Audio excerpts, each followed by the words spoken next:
Welcome. Captain Matt here. We will get started at 8:30.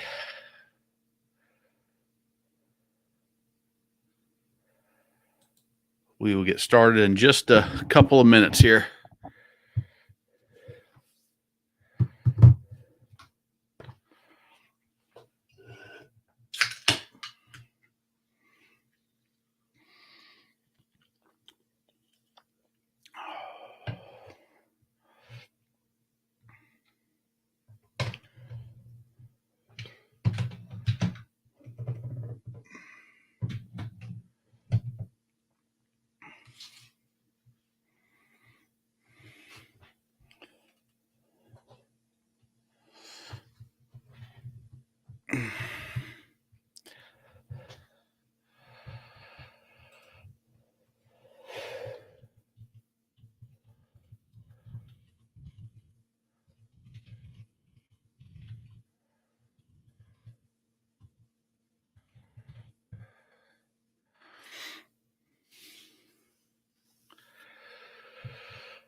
Welcome, everybody. Welcome, Calvin, Super Yacht Chef. 2:30 in Norway. Well, welcome from Norway. Glad that we have an international audience already. Thanks for being here.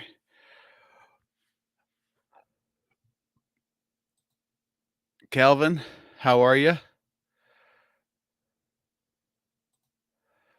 Super Yacht Chef, thanks for joining us. Hey, from Ohio, Robert, good to have you back. Robert was on the podcast with us a couple months ago. Brock was on the podcast with you. How you doing, Brock? And also a special guest on our what was that, 2-3 weeks ago now, when we were down in Charleston. Calvin's from Ontario.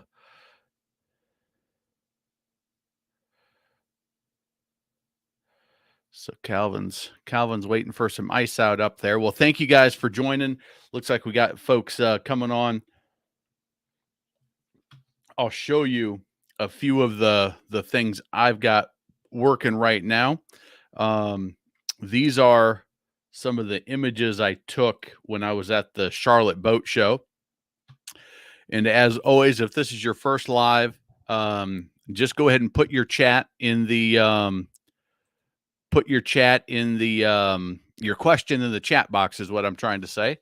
And I will get to your questions here as we go through. I'll just show you a few of the things.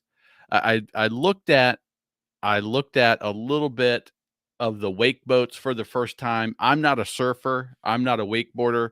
I used to slalom skiing barefoot back in the day, but now just, once, maybe twice a year, I'll strap on my kidder and make a few cuts. But so I checked some of those out.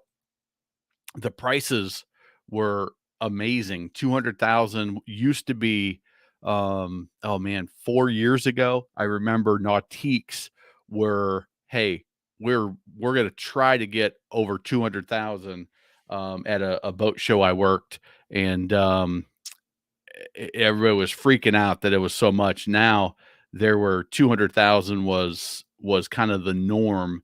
195,000 on that one. I tried to take pictures of pricing stickers just to get a sense for, okay, where are prices at now? And boat show prices are as close as you're going to get to what are they actually selling for without having to negotiate and get into the whole thing for most people. Let's see, what was I pointing at there? I think that was just a finger in the picture. Taiga, Mastercraft, Moomba, Supra, the Nautique dealer and Barletta dealer was not there. But I just kind of did a quick inspection. This was a Mastercraft. They've got thrusters on these boats because of the way the steering system is. They don't steer as easily in slow water maneuvering. No control in reverse, really. 327,000. That was this boat right here, which blew me away. And 327,847 was the price. Almost 16,000 for the trailer alone, triaxle trailer, and that was a 24 X4, 220,000. So it was really really interesting. I just got a couple pictures of some of the inventory that was there. I also was able to check out the pontoons. So this was the premier dealer in our area,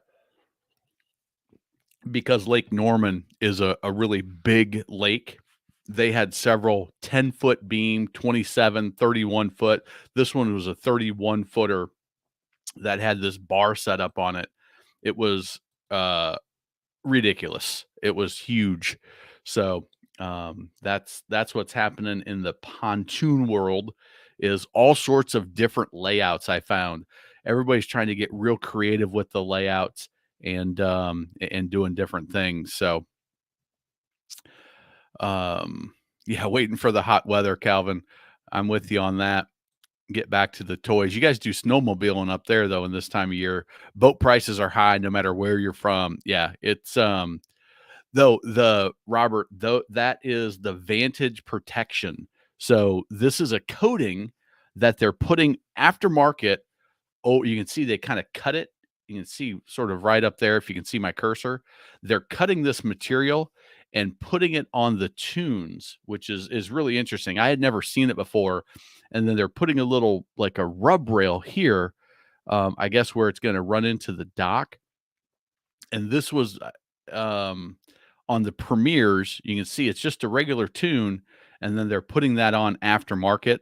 And it's hard. I mean, it's solid and it's got texture to it, but it was kind of interesting. So I need to do a little bit more research on that, because I think that's something that is, yeah, not only is it fancy, but I think for some people it might even be a reasonable option. So, um, but this is some of the pontoon stuff, just some huge, yeah, twin 350s, 160,000 for a pontoon. Now, 31 feet, 10-foot beam, twin 350 horsepowers, 3 horsepower Suzuki's, with the duo prop. So it's a pretty significant boat, but I really liked the feel, the premier, the premier upholstery was super soft, super nice. I would love to hear from somebody if you've got a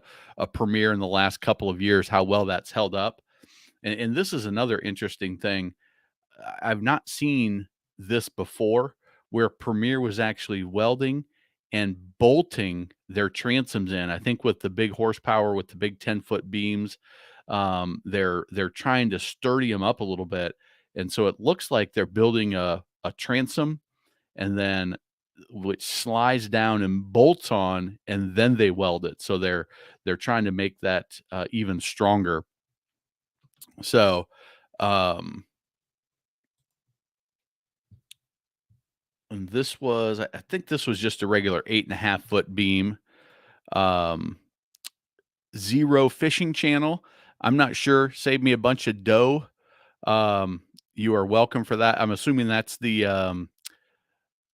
is the first time boat buyer academy and the negotiation program. And I think did you change your name? Are you, oh, what was it? Z something. Let me know if that's you or not, because I'm not sure. I'm not sure who that is. Um, the windshield. I'm not a big fan of the windshields on a pontoon. I get the idea. It's one of the downfalls of a pontoon in my book. And again, I'm just sort of okay. The Key West. That's what I was thinking. Yep, that's exactly what I was thinking. Well, I'll have to check out your channel now, and see what you got going on there. But I get the concept of the windshield, that now you can get the wind out of your face on a cooler day. You can close it, and makes it a little bit warmer. but I can't get over the looks of it. For me, let's see. Why would you not do the entire pontoon with carbon fiber for those who are new first time? Um, I'm not sure. I need to. I'm assuming that this is the nose cone. So, that's probably not gonna rub, and it's just on the side panel. Maybe that's an option to go through. I mean, obviously they can do it over the weld, so that's not the issue. But I need to do Calvin. I need to do some more research on that because I'm not exactly sure. I'm not exactly sure what's going on there.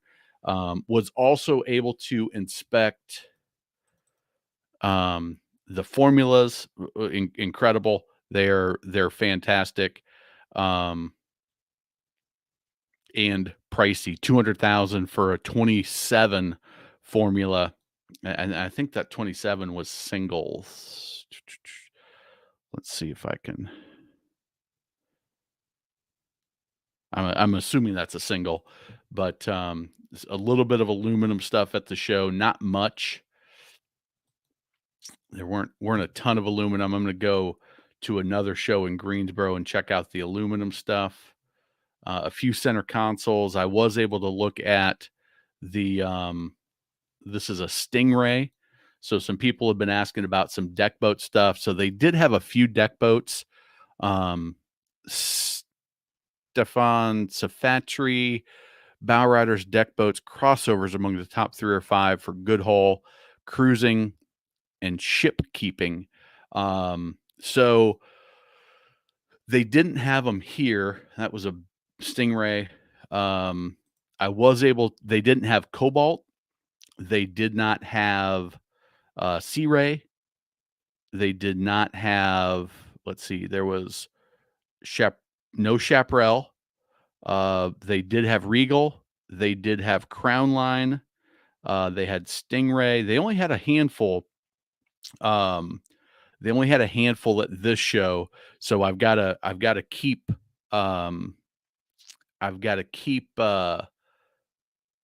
researching, although I know that market pretty well.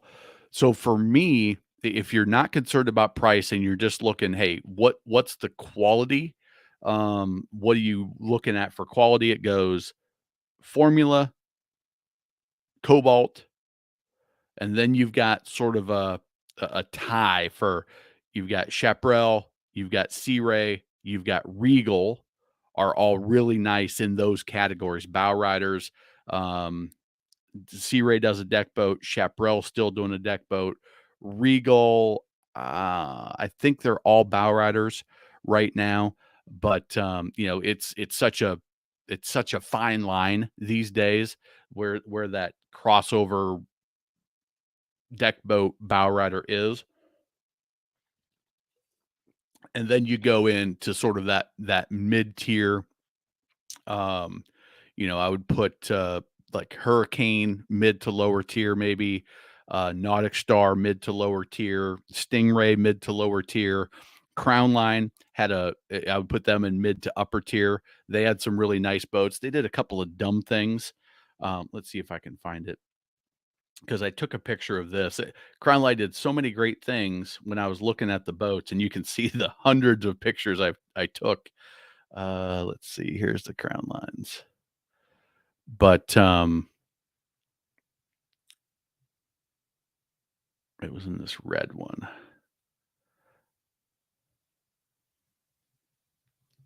Here we go. So this is in the anchor locker.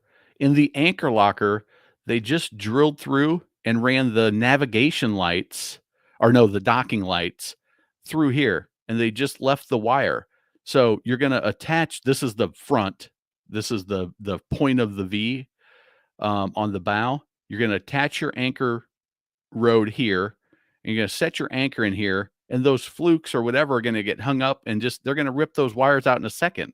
I'm like, what are you doing? They did so many other things that were great. Nice stitching, nice upholstery, good layouts. But I mean, look at that. That's ridiculous to me that they just are leaving that hanging. So anyway, that was a a little thing, but it's going to rip out on the docking light option.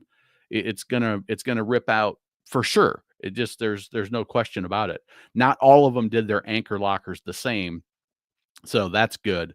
But I was like, that's crazy. So hopefully, Stefan, that gives you a little bit of an idea. But the formula, the Cobalt are top, and then you kind of go to that middle tier, Sea Ray, Chaparral, Regal. In that next level, I would say those are comparable. And then you drop down to Crown Line. You could put Crown Line in that category. Um, it wouldn't be too far of a stretch. And then you drop down, you've got the Stingrays, the Hurricanes. And again, they weren't at the show. There were a couple Hurricanes. This might have been one of them. Yeah, this was a Hurricane here. They were decent, but definitely mid to lower tier. So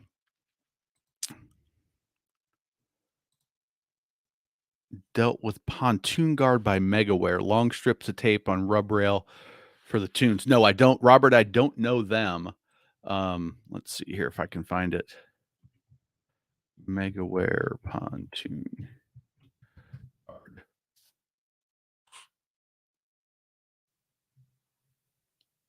Keel Guard.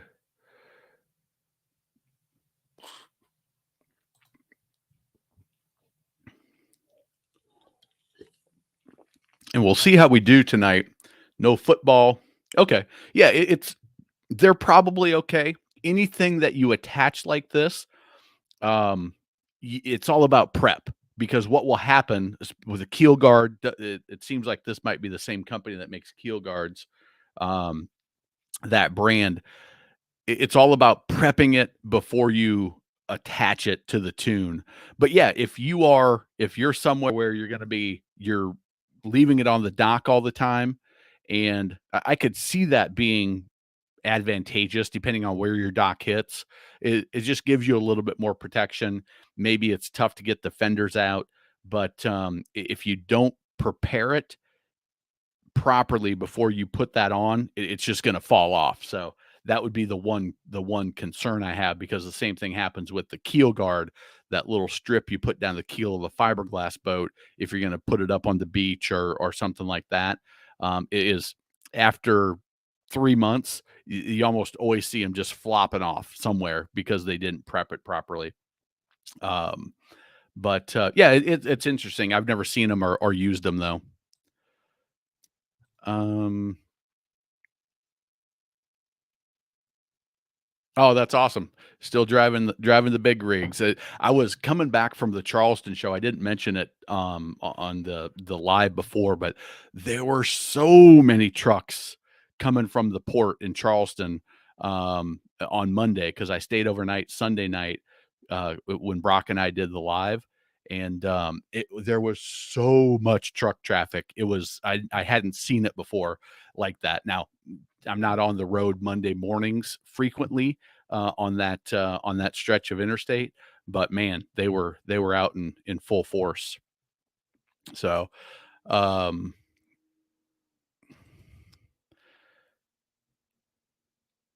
yeah, if you're gonna be hitting up against docks, and it can be good if you learn to set your fenders properly at the proper height, and have them big enough, then it shouldn't be an issue. But sometimes on the pontoon, you've got to either hit it here or here, and it's tough to get both of them. So yeah, and not a bad thing, not a bad thing.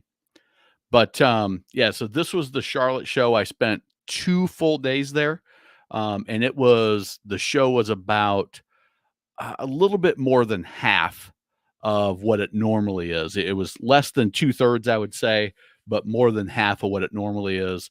There are 4 major dealers in the area. The Marine Max dealer, which has Sea Ray, Harris, Whaler, Scout, was not there. Lake Norman Marina, which has Cobalt and South Bay, was not there. Boat Rack, which has Chaparral and Bennington, was not there. Maybe it's Lake Norman Marine that's got Bennington, but anyway, they weren't there. Race City Marine with Nautique and Barletta were not there. They all had in-house boat shows, and I'm assuming because they had no boats to show. So um, they have the same pressure adhesive that keel guards do. Do yourself a favor, heat up the surface that you're sticking it to. Mine peeled on my bass boat, scuffed it, prepped the hell out of it. Yeah. So it's a tough one. And those keel guards, I've seen those all the time coming off. And I could almost assure you from knowing Brock the way I do that um he prepped it the right way. And if it came off on him, it's probably going to come off on 99% of the people. So um anyway, follow up my prior question, rank your familiar to things I've seen, specifically on handling, keep the same order on handling. um Depends what you mean by handling. Handling rough water and chop, Formula Cobalt, absolutely. I would put Regal. I'm going to give Regal an advantage in speed, but I'm going to get Regal at the bottom of the list in at speed maneuvers because they've got their stepped hull, their fast track design. Let's see if I can find it here because I took a picture of this because I want to do a video specifically on this. Let's see here. What day there we go. All right. So you see, this is the Regal fast track hull. I'm gonna zoom in on it. So up in the bow, you've got your regular nice sharp dead rise, big strakes. Then you hit this fast track, which is called a stepped hull. Now it goes all the way up and under the boat to the other side. Now what that does is it's going to aerate the water. So it gets air mixed in so that there's less friction on this back portion, improves speed, improves fuel efficiency, and gives it a softer ride because this water in the back is bubbled up a little bit. So it's softer, right? It's got more air in it. It's got cushion. On the flip side, you don't have your lifting strakes back here and you've got soft water. What happens when you put a Regal into a really tight spin, not a tight turn at speed, you don't have the lifting strakes grabbing as well in the back and it can slide a little bit. Now, it's at a tight turn. It has to be going at a reasonable speed. But it's something that this fast track hull design, it is more efficient. It's in theory a softer ride. I think lifting strakes all the way back in a nice big dead rise, or I should say reasonable dead rise for a bow rider. I don't know that you're going to be able to say, "Oh, that's way better," unless you ride it back to back in the same conditions. But you do have some handling characteristics that are slightly different. Okay, so that would be the only thing I would add. But yeah, Sea Ray Chaparral are going to ride very, very similar. If you look at, and I like to do this when I look at boats. Let's see if I've got a good picture of something like this. And I don't know where I'd have it. If you look at a boat from the back, I had it here on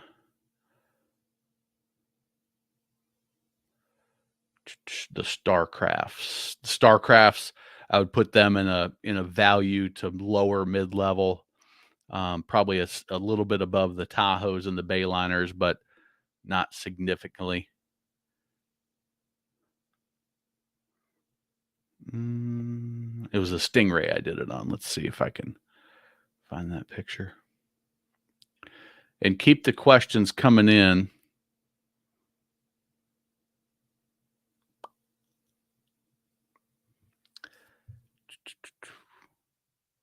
I have so many darn pictures. Now I've got to go. Now that I've got the pictures, my camera just labels them with this image number. So now I've got to hire somebody to go through. Here we go. to go through and categorize them. And so if you look at a Stingray, this is another thing that you can look at to tell you about ride quality. One is it's just a normal hull with the lifting strakes, but look at how shallow that is. The deeper that V, the more it's going to slice through the water. The less that angle is right here of the dead rise. This is probably a 17 degree dead rise. Some of the big offshore boats like Regulators got a 21-degree dead rise at the transom, and it gets steeper up in the bow. Called a variable dead rise. But what that does, the steeper that angle, the more it's going to slice through the chop on rough waters. Okay. The downfall is the tippier it's going to be. You got a bigger angle, it's gonna want to do this. So you've got to balance how much dead rise do I want versus how much stability do I want. And somebody like Stingray, not a ton of dead rise, a lot of stability. Somebody like Regal, Sea Ray, Cobalt, Formula is going to have more dead rise. They're going to do some other things to get stability, but and it's going to draft more for sure. So the sharper your angle, the more it's going to deplete. It's going to sink down lower in the water, right? Because there's not enough surface area, so it's going to draft more. The shallower the angle, the flatter the bottom, the less it's going to sink down into the water because you have more surface area. So there's a lot of different things. I talk about dead rise in one of my videos. Um, I think it's the center console. I do a really good job because it's really important with center consoles going offshore. I think it's in this one, the how to buy a used center console, is I dive into that concept quite a bit. And so that's a good one to watch. Minimum dead rise for handling various conditions without concern about speed or range of dead rise. Eh, they're all gonna be similar, but they're gonna measure it from the back. So, but it's gonna be variable on most boats. It's not always gonna be 18 to 21 would kind of be that range where, okay, that's about as sharp as you're gonna get. 21 is about as an aggressive of a dead rise as you're gonna get. 18 on a bow rider feels about right. Less than that, you're going to get to be a pretty flat bottom like that, like the Stingray. You'll see that on. I didn't get the picture, but on the, I don't think I did. On the deck boats, you're going to see like these Starcrafts. You're going to see a lot flat. You can almost see how low it is to the ground here. I don't know if I got a good shot of the back on those. But those are gonna, maybe 12 degrees. On the surf boats, it's gonna depend. Crown lines, I would guess, I don't know. Let's see what uh, dead rise on crown line 24, 242. I'm gonna guess 17, 18.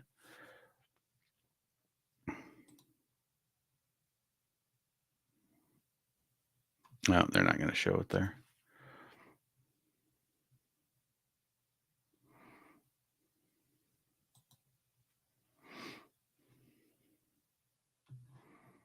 Yeah, I may not be able to find it, but 19. Whole dead rise 19 degrees on a crown line. So 245 SS. So that's their sport boat. Let's see where that is.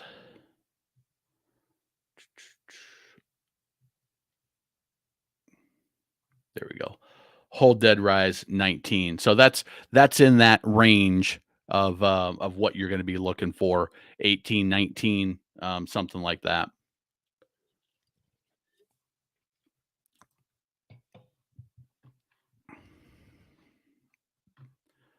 So go ahead and any other questions? Let's take a look at this was the StarCraft. So and it's also I believe this to be true that you can tell a lot about the quality of the boat um, by the price. You know, if it's less expensive than something else new, and it's a true not just MSRP, but it's a true boat show price that you can. That's probably what they're selling for, close to maybe $1,000 or so, maybe a little bit more depending on the boat, but if one boat's 70,000 and the other boat's 50,000, there's something that they're leaving out in there. They're doing something in the construction process that's holding that quality back. So, I just realized that I'm not on screen at all. Um, but so that's another thing that can help you. Combined deck boats, center console boats. Yeah, the Stingrays, there was let's see, the Stingrays they had were I think this was a C Pro. The C Pro and Stingray dealer is no, those are Hurricanes. That wasn't the Stingrays. But yeah, the Stingrays they're built in South Carolina. They're only like an hour and a half from me. And yeah, they're doing a lot of fish and ski type stuff and trying um to capture that more crossover market, I would say, than just a straight traditional bow rider. Oh yeah, this was interesting. This was on a Regal Cruiser. So one of the things when I sold Sea Ray, we talked about on the Sea Ray cruisers, which they're slowing down in that category because the sales slowed significantly in the last 15-20 years. But I think the biggest one they're building is 40 and under, but they glass in the head compartment, and so it's actually a structural component of the hull. Which, if you're going to take it offshore, if you're going to be in rough chop, just makes the boat more solid because you've got this big component that's glassed in top and bottom. This was the Regal. It was nice. It was a really nice boat. They do a lot of great things, but it's they stick build it and they don't glass it in, and you can just stick your hand all the way up into the upholstery into the head compartment. Now there's finishing on the inside of the head compartment because it's a wet head. But I thought that was interesting that that gap was pretty significant. This is another thing I found in the Regal. This was a piece of wood in the ski locker. Um, no, or was this in the cabin? Yeah, this was in the cabin. Um, no, this was a ski locker. Let me see here.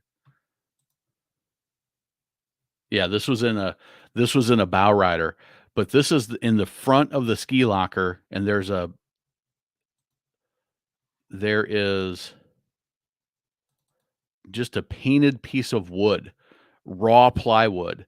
And I mean, for Regal being in that higher level, it's I can't believe they did it. Now it's in a part that's not likely to get super wet, but it's a boat. It's going to get wet. So I was kind of disappointed to see that. Um, yeah, it was in this bow rider that was in that ski locker. So I've got a lot of stuff to review, and not only that, it was in this bow rider too. So this was a 27 or 29. I don't remember what it was, but that's where that wood was. Just it blows me away. That's what you see. They do so many great things, and then they do some little stupid stuff like that that is should be easy enough to glass that in and make it watertight. So, um, what else did I see at the show that was interesting? Oh, this was something that drives me crazy on the speakers. This one's done pretty well, but on the pontoons, they mount the speakers in the seat base, and then some of the manufacturers were just having their loose wires hanging out, just like in the anchor locker of that crown line, having the loose wire sticking out. And, that's going to get caught on gear. This one's not. This one's done reasonably well. Some of them were putting a full on cover over, but this looks like a Bentley, I think. Yeah, this was the Bentley because I noticed when they were cutting out their wood. Um, yeah, that's a Bentley. Yep. That that there was, that the cuts were not very clean. So, not a huge deal, but Bentley's a value brand. They've come a long way. They used to be low, like, I would say probably less quality built than the Sun Trackers and the Lexingtons and things like that. The new owners that bought them, oh, maybe 4 or 5 years ago, have really stepped up. They're doing a lot of nice things, and it's good to see that. But that jumped out at me. Their upholstery was nice, but still in that value category in my mind because of those little things. But they're going in the right direction, which is good. Demand overtook the market. Boats were generally not available. Do you anticipate this may result reciprocal search? So I'll answer that by pointing you to another video. It seems I'm doing this more and more with almost 300 videos on the channel. Check out this state of the boating market winter 22. Now, I think, Stefan, were you the one from Norway? No, that was Super Yacht Chef. That was from Norway. But this is US based, and it's this video right here. Um, if you can see that. No, there we go. State of the boating market winter 22. I just released it 7 days ago. And I kind of give you my thoughts on what's going on in the market, where the inventory levels are, kind of my predictions for the future. I'll give you it's almost a 40-minute video. So I'll give you my quick thumbnail version. St. Lawrence River. Okay. So they only built in 2020, they only built an additional 20,000 boats from 2019. That number is about 100,000 less than what they built in the, I'm gonna get this wrong exactly, but in the early 2000s, they were building 350,000 boats a year at the peak, late 90s, early 2000s. 2007, 2008, the market crashed. Boat sales dipped way down to 150,000 in 2008, 2009, 2010. It was 150, kind of crept back up to 200,000, 220,000 is where we've been for really the last 10, 15 years or so. So the increase only went up to um, like 20,000 boats in 2020. Another 15,000 because in 2021 we produced less boats than we did in 2020 because of supply chain issues. So in the last 2 years, we only put an extra 35,000 boats in the marketplace compared to 2018, which was a better year than 2019. Okay?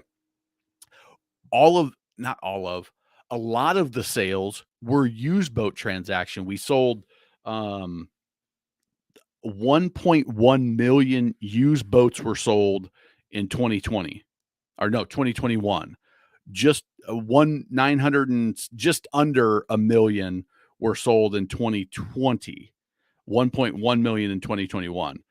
So those aren't new boats on the market. Those are just boats that are there that have always been there that have been changing hands.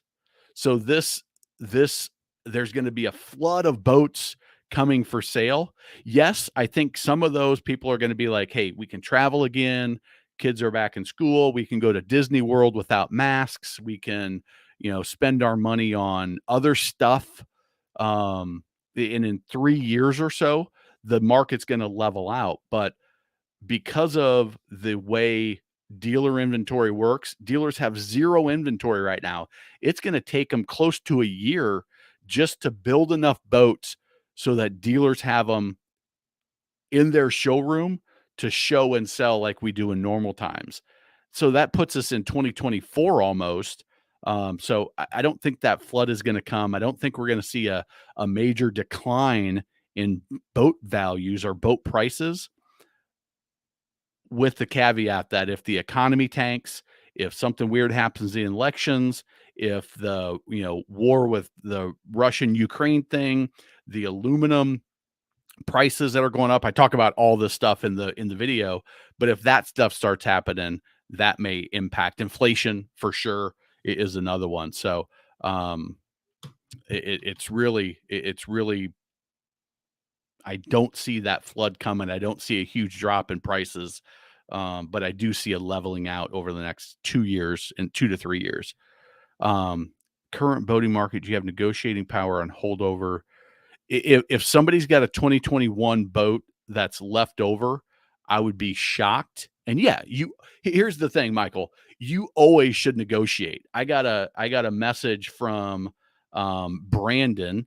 He asked me not to use his last name in an email. Brandon, if you're listening, I'm gonna to keep you anonymous.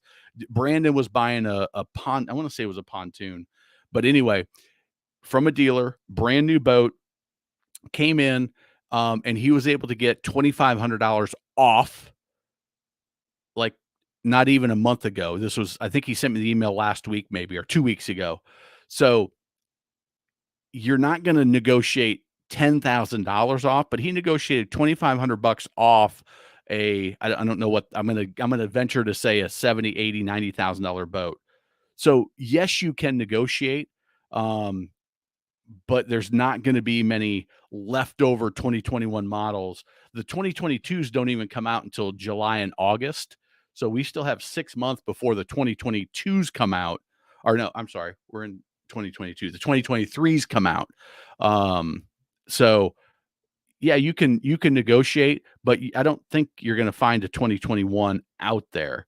If you do, yeah, negotiate. I mean, use the fact that it's still there, use that fact to your advantage, but there's not gonna be many of them out there, but if there are, hey, that particular dealer in that particular situation is starting to pay curtailment payments on it. They're starting to have to pay interest, and it's costing them money, so you might as well try to negotiate as much as you can.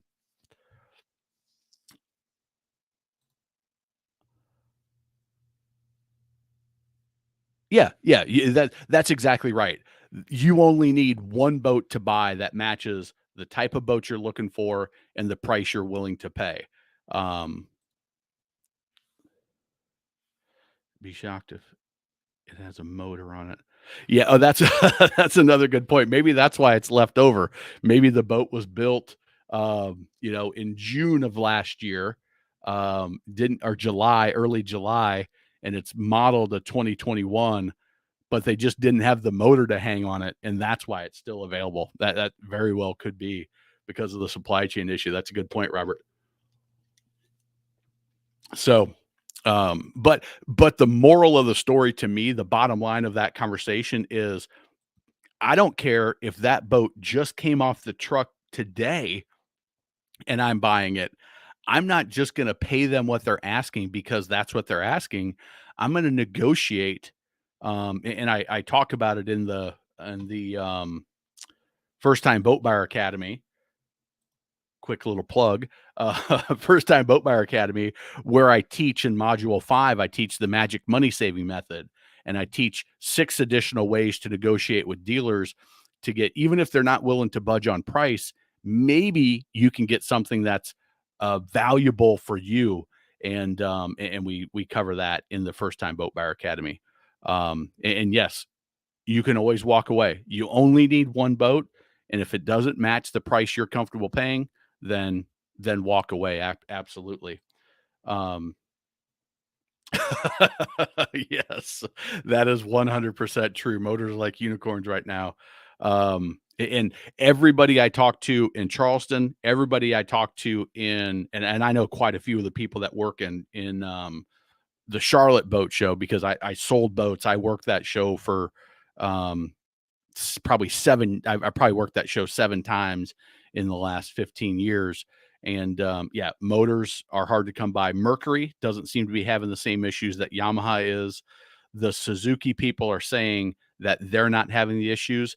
They're trying to gain market share, so they don't have the same level of demand that Yamaha did. So I think they're probably picking up some market share, and I think Yamaha might be a little nervous about that because everybody I talked to about Suzuki, I haven't had one person tell me that they're nervous about Suzuki or they haven't had a good experience with Suzuki in the last couple of years. So, um, anyway, I'm gonna while I'm doing a quick commercial, I have been in the last 2 weeks. I've been creating the boater boot camp, boaters boot camp. This is a free program that I created for new boat owners. So we talk about the components of your boat. Even if you bought from a dealer, bought a brand new boat, but especially if you bought a used boat or a terrible dealer that didn't walk you through anything, that didn't do a full delivery, I go through all the systems on a stern drive, on an outboard. I go through. You want to say hello? All right. My daughter would like to say hello to everybody. She is usually in bed, and she brought me double stuffed Oreos. So thank you. Can I have one? No, it's time for you to get to bed. Okay. All right. Bye. Yep. All right. Hello, people. All right. Love you. Bye. I'll come and give you a kiss when I'm done. Okay. Yeah. All right. Good night. So shut the door, please. So she was dying to come and say hello on the live. And she's 10, she says. I don't know why that was important, but so anyway, the boaters boot camp, it goes through and it talks about that the stuff you need to know. I walk through the motors. Hey, here's the fuel pump, or here's the fuel filter. Here's the oil filter. Here's how you check the oil on some of the Yamahas. They're, a couple years ago, if you didn't tilt the motor back and back down, you would get a low reading because some of the oil was still stuck in the system and not down in the pan where you're measuring it. And people were overfilling it and causing issues. So just all those little things. Then we talk about navigation. So rules of the road, how to actually navigate your boat, and different things that will help you from running to ground a little bit, just at a high level. And then emergencies, how to handle emergency situations using your VHF radio, fire extinguisher, some boater safety type stuff, just in a free program that everybody can get access to. So that is a new program that I just talked to my website guy. And that will hopefully be live either later this week or early next week. And so if you see the ad for that on Facebook or somewhere, give it a like, give it a share. I would appreciate it. Just trying to get that information out there. That's ultimately going to lead to the best boat captain on the water training. Is sort of the idea is, hey, give you the basics for free. If you want to learn how to actually drive your boat, dock it, trailer it, all that stuff, we've got the programs for that. But I'm really excited about that program. So yes, hello to my daughter. She was excited to get on the live and say howdy to everybody.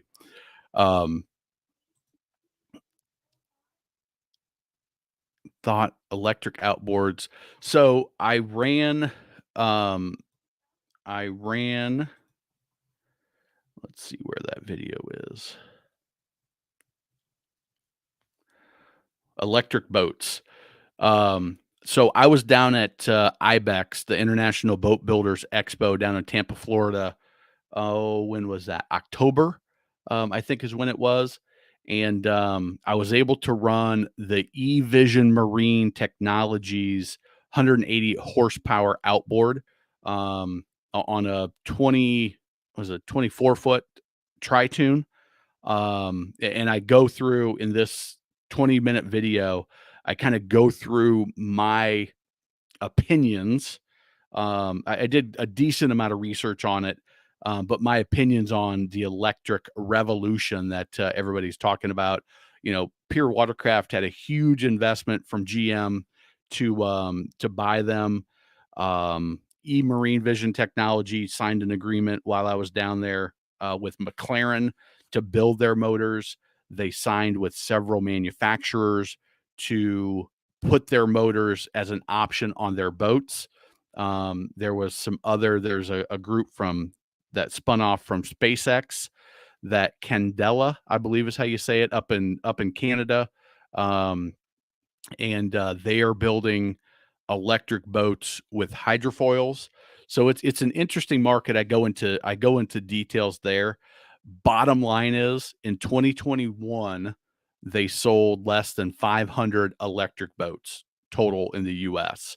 Matter of fact, the number was like 300 or something like that. So not a huge market. Interesting potential, interesting technology, interesting obstacles to overcome: electricity and water and boats, electrolysis. Um, what do you do if the boat sinks? There's a lot of stuff going on there, but I go into it in that video in quite a bit of detail. So, all right. Any other questions? Any other thoughts?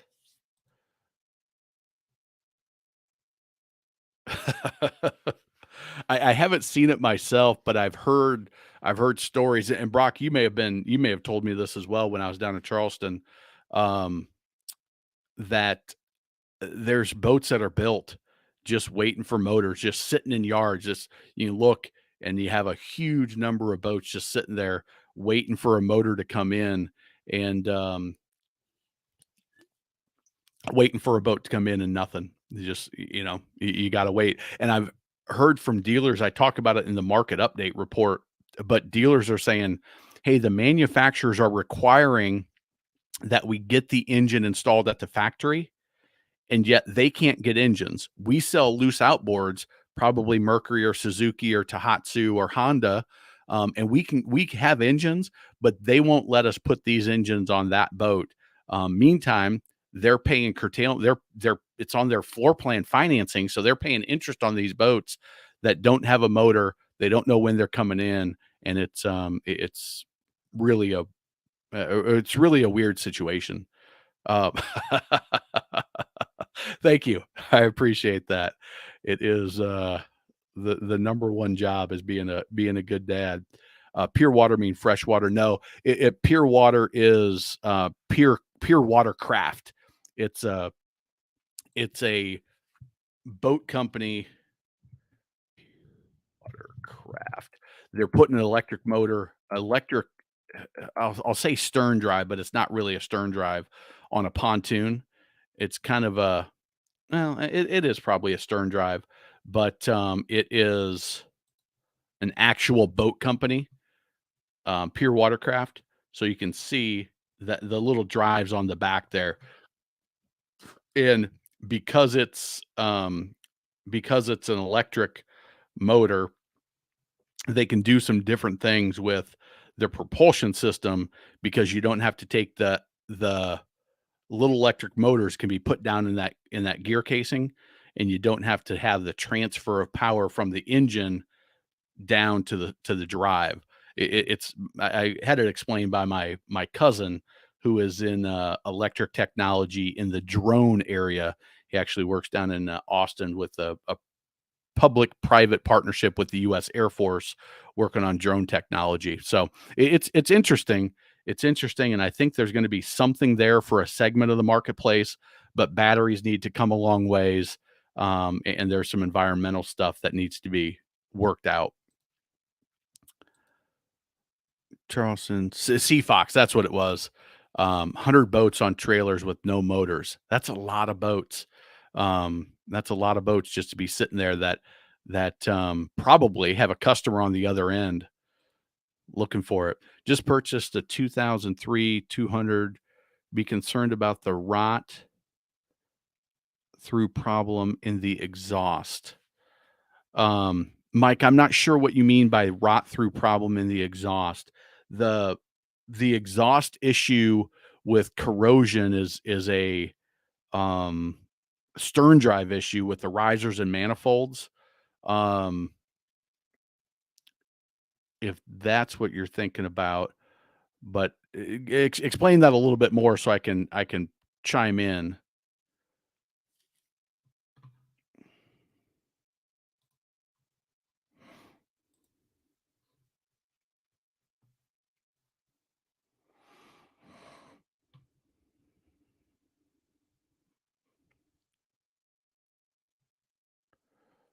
And Mike, I'll come back to you when you put it in there.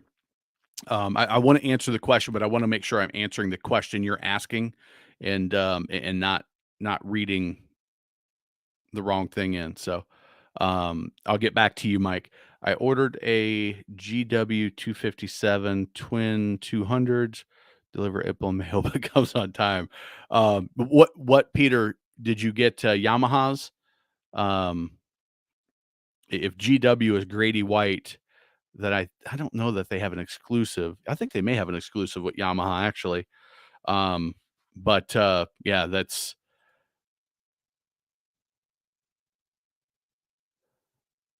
let's see here, Mike. That's the recall done on that. I'm not sure. I'm not sure what you're talking about there. So Brock, if you have some more insights on that, I'm all ears because I'm not sure what corrosion problem you're talking about. If it was the '03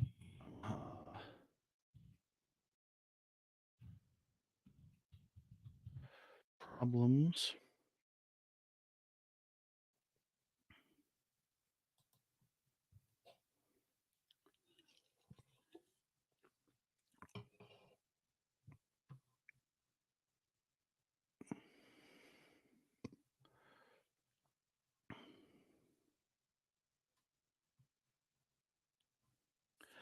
Okay, something in the midsection with the kit is available for it. Peter, congrats on your new boat. Um, oh, you know what? I did do a video on this, I think, in the boats to look out for or motors to look out for. Um, Frozen personally it does serve me well, so it does midsection rebuilt. So if you let's see here. Nope. '03.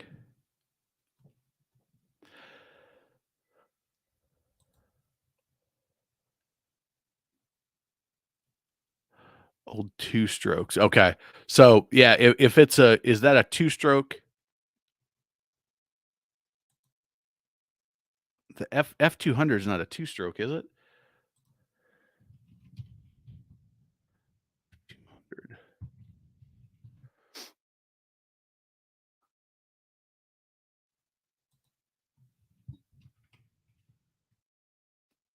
I mean, I've got to do a lot of this. I do research on. I just happen to be able to dedicate some extra time when I hear issues like this.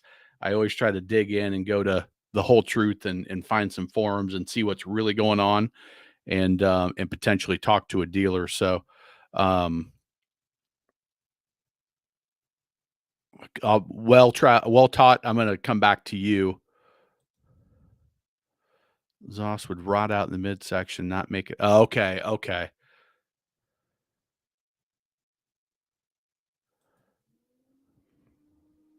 Yeah, so if they had a recall on it, you can take that serial number, Mike, to a Yamaha dealer, depending on where you are, take it to a Yamaha dealer. They should be able to look up that serial number and see if they have tracking of that being done on that motor. And you can also ask him if that particular serial number was in that lot that had those issues. So, um, Yeah, so I don't know for sure if that particular motor has that issue, but I would just get your serial number off the actual engine, and you can find it in on an '03. It might be a little bit worn, but there's a couple placards on the engine, probably where it mounts on the transom, and then just call a local dealer. If you get the runaround from one, call the next one. There should be plenty of Yamaha dealers, I would think, that you can have check into that, and or even just stop in, buy some oil or buy something from them, and just ask them to chat them up, and you'll be able to get that information. Um, all right, best mid tier center console off the top of your head. So well taught. If you just got here, I was at the this is the Charlotte show. Let's go to Charleston. I went to Charleston, and I inspected a whole bunch of boats there as well. I'm going to say, tell me when you say center console, tell me what size you're looking, tell me what you're looking to do. And so I can give you sort of a more specific, because you've got the offshore stuff, the bigger stuff, regulators, pursuits, contenders, intrepids, things like that. Then you've got the 20, 17, 18, 19 to 25 footers. I think of Key Wests and some in that kind of category. Key West, Sea Hunt, it's a little bit higher up. Um, Sportsman, I would definitely put in there. Um, but it depends on what size. And my expertise is more in that lower level, um, you know, 30 feet and under. When you start getting up into the bigger offshore stuff, I'm not an offshore fisherman. So you start getting into those bigger ones, and I haven't run enough of those. I haven't been around enough of those. And it's probably something I need to do more research on. And there's probably other, like this. I think this is a um, what is that one? That might have been a sailfish. Yeah, that's a sailfish. Fishing inshore, offshore every so often. Yeah, so, I would go in that mid category. I think Sportsman does a really nice job of getting good value out of the dollar amount you pay. I think Key West is a nice one, and they do a good job of having some of that comfort. Scout does a good job, I think, with their looks. I had a guy comment that they're wet boats. Again, I've run those scouts, but I haven't run them offshore where that would be an issue for me. So I don't know whether that's an accurate assessment or not. What else would I put in there? Sportsman, C Pro, a little bit lower, um, mid tier. Um, let's see, as I scroll through here. Um, Tidewater, I'll tell you this, Tidewater, when I inspected them last year, I put them in my value category. I was really disappointed with their fit and finish, and just the little stupid details that were terrible on multiple boats. I inspected them this year, and I didn't find those issues. So my gut tells me is that they're probably a lower mid tier who just had a lot of new people coming in during the pandemic. They didn't do a great job with quality control, and they've improved significantly. But they might make the jump up to mid tier this year.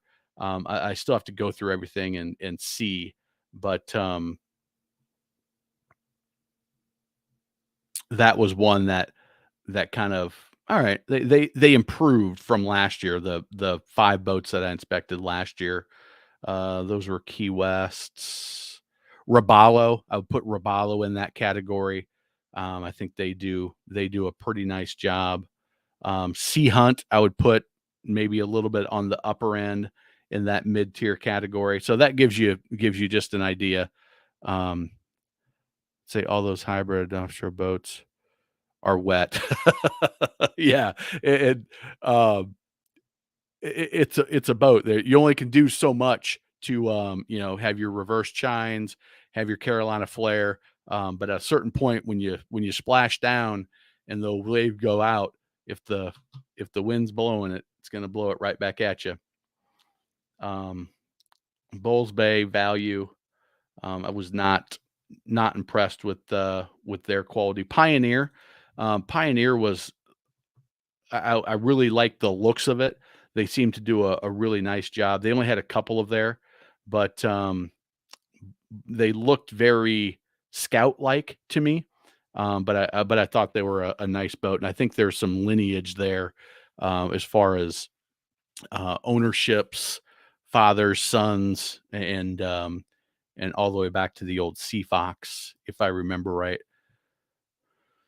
Yeah, so those would be my mid-tier, and I'll point you to this video, um, Well Taught.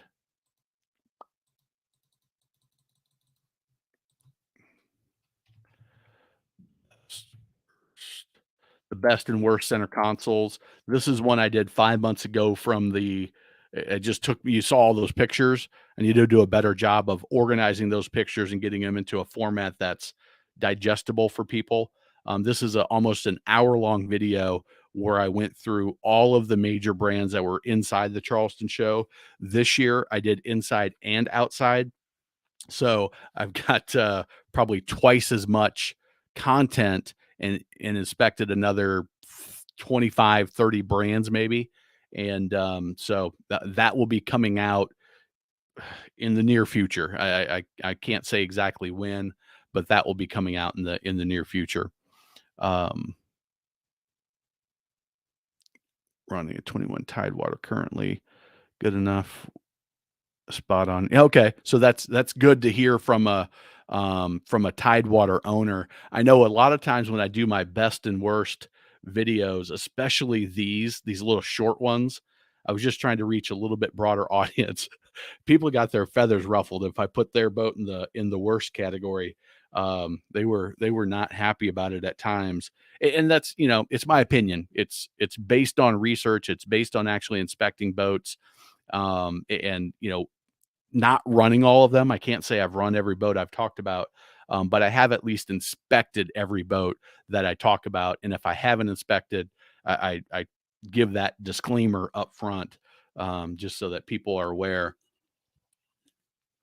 But it certainly is just my opinion. Captain Slew, good to have you. I think this is the first time I've seen you on the live. Captain Slew is always in the comments. Always has a good story to tell. And I think if I remember right, Captain, you work down in Louisiana, um, on the docks there, or somewhere in the port or something, Louisiana. Upgrading my license, doing a 2 million refit. Yeah, that's exactly where he is. So welcome to the live. Glad to have you. He's always got interesting real world comments from being around. When you work at a marina, when you work at a dealership, when you work on the docks, when you work at a port, you see a lot of interesting things. You see a lot of crazy things. But yeah, in the shipyard now. So it's spending time on the water. You get access and exposed to a lot of different things that that really help. You get to talk to a lot of boaters, see a lot of different experiences, and gather some hopefully valuable insights that can help people, and you certainly get some interesting and funny and crazy stories. So, all right, so we are hitting an hour and 10 minutes here. I'd be happy to answer one or two last questions if they come in. While I'm waiting for those to come in or not come in, talk about Boater Boot Camp. Be on the lookout. If you're on my email list, you'll probably be getting a couple of emails about it. getting that out, making sure that all the technology is working, that people are getting the good content, that the videos are working.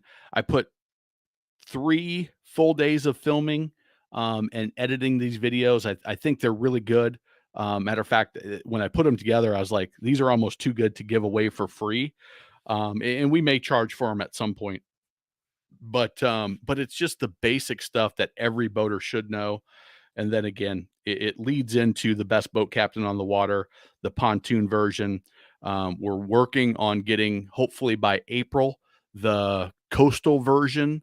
Probably would be a coastal add-on, and the twin engine version completed by the end of April. So if you invested in either of these programs and you have one of those boats, or you want to do the coastal, I've kind of told everybody, if you invest now, I'll go ahead and just give it access to you.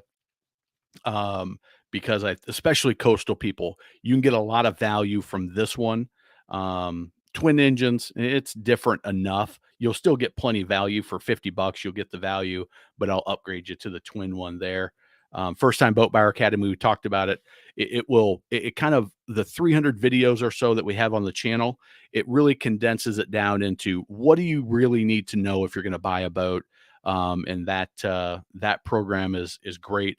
The best part is you pay less than $100 and you're going to get some negotiation techniques that have saved others. $2,500 seems to be the number that I keep getting. Oh, I've a ton of testimonials of people that said, I used it, I saved an extra $2,500.